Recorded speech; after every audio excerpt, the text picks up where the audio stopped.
Kami akan update soal makan siang gratis hingga adu baliho Ridwan Kamil dan Ahmad Syaroni. Akankah mereka bertarung di Pilgub Jakarta? Assalamualaikum, kembali lagi nih di Aksa Nation YouTube channel dalam segmen Top 5 News. Rangkuman berita pilihan terupdate akan kami rangkum untuk positive people semua. Jangan lupa subscribe atau berlangganan channel YouTube kami ya. Langsung saja, berita pertama. Kita ngomongin soal rencana makan siang gratis nih, positive people. Makan siang gratis adalah janji kampanye dari pasangan calon nomor urut 2, Prabowo Gibran, apapun permasalahannya. Melansir dari Tribun Jogja, Wakil Ketua Dewan Pakar Tim Kampanye Nasional atau TKN Prabowo Gibran, Budiman Sujatmiko mengatakan program makan siang dan susu gratis diperkirakan bakal menghabiskan anggaran 120 triliun rupiah dalam tahun pertama atau tahun 2025 saat pemerintahan Prabowo Gibran dimulai 1 tahun. Budiman mengakui bahwasannya anggaran tahun pertama ini masih jauh dari target pembiayaan awal yang mencapai 450 triliun per tahun. Nantinya anggaran tersebut akan terus meningkat hingga bisa terrealisasi penuh pada tahun 2029. Jadi gimana nih positive people, udah bersiap untuk mengatri makan siang gratis 2025 mendatang? Gimana? Lalu berita kedua terkait proses pemilu 2024 yang dinilai paling buruk dibandingkan pilpres sebelumnya. Melansir dari web antikorupsi.org, sulit dipungkiri bahwa pelaksanaan pemilihan presiden dan pemilihan legislatif tahun 2024 diwarnai ragam kekacauan.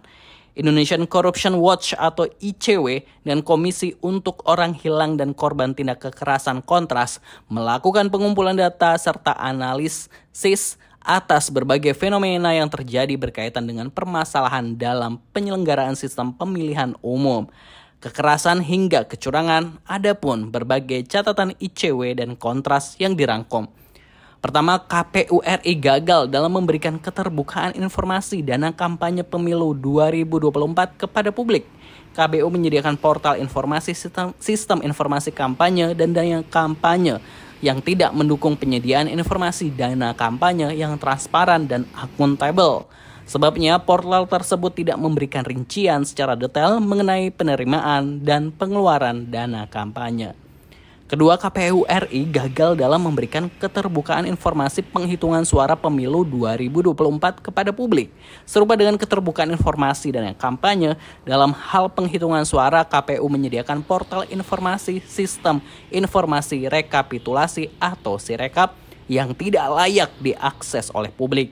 Kegagalan KPU berakibat pada kekisruhan meluas dalam penghitungan suara dan berpotensi dimanfaatkan untuk melakukan praktik kecurangan. Dalam pantauan ICW dan Kontras terhadap seluruh tempat pemungutan suara TPS di Indonesia, terdapat selisih suara pemilihan presiden dalam jumlah besar yang disebabkan kerusakan dalam Sirekap.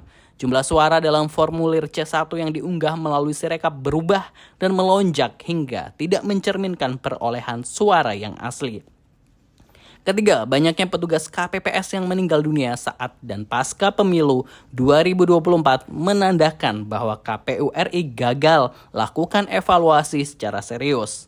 Lalu kalau menurut positive people, gimana nih terkait pemilu 2024? Apakah sependapat nih dengan ICW dan Kontras? Kita beralih ke berita selanjutnya tentang wacana hak angket DPR nih yang mencuat untuk mengawal pemilu 2024. Kabarnya nih, ada 3 parpol dalam koalisi perubahan siap ikutan untuk mendukung hak angket di DPR yang sebelumnya dihembuskan dari PDIP. Melansir dari liputan6.com, 3 partai politik dalam koalisi perubahan yakni Nasdem, PKS, dan PKB menyatakan menunggu langkah PDIP Perjuangan untuk ikut menggulirkan hak angket dugaan kecurangan pemilu 2024 ke DPR RI. Sekjen Partai Nasdem Hermawi Taslim menyebut PDIP sebagai parpol penguasa parlemen mempunyai peran paling sentral untuk memulai hak angket. Nah, sementara melansir dari laman fajar.co.id, Anies Baswedan Mohaimin Iskandar bertemu para ketua umum partai politik dalam koalisi perubahan di Wisma Mandiri, Jakarta Pusat pada Jumat siang ini.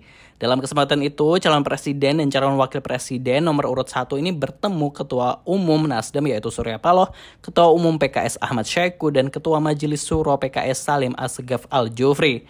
Saat ditanya mengenai pembahasan yang dilakukan tokoh dalam koalisi perubahan itu, termasuk soal hak angket, ia menyebut banyak yang dibicarakan. Wah, kalau benar-benar hak angket DPR bergulir, akankah ada yang ketar-ketir nantinya? Kita tunggu saja pastinya bagaimana proses selanjutnya ya, Positive People. Selanjutnya berita keempat, rupanya sudah ada nih yang mulai adu baliho Positive People untuk memperebutkan tahta DKI Jakarta. Siapakah yang sudah siap mengincar kursi Jakarta 1?